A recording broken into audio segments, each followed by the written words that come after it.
Assalamualaikum warahmatullahi wabarakatuh. Di video siang hari ini kita lagi pembongkaran shockbreaker Scarlett ya.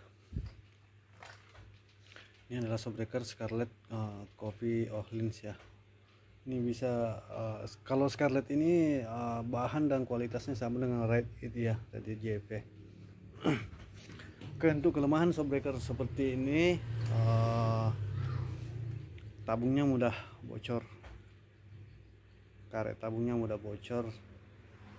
Dan shockbreaker ini saya telah membongkar kedua-duanya ya. Ini terpasang pada motor NMAX, namun ini ukuran Aerox ya, pendek.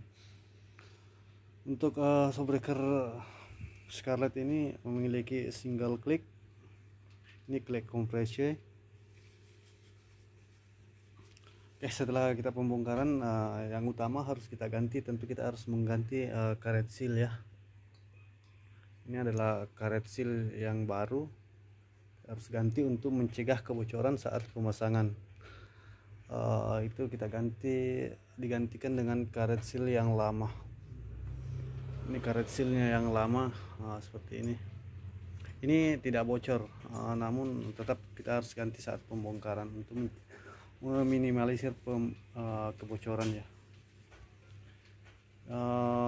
Salah satu shockbreaker ini saya telah memasang dan telah meribong ulang.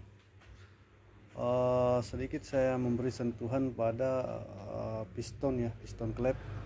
Saya ada ubah sedikit supaya lebih nyaman dipakai. Mana ya? Oke, ini adalah pistonnya. Ini piston semua sama isinya dengan Red It JP. Karena ini untuk dipakai harian, makanya kita rubah jadi settingan harian ya. Karena kalau bawaan pabriknya itu biasanya dipakai untuk settingan balap atau kecepatan tinggi. Jadi di sini saya telah mengubah sama YSS ini ya.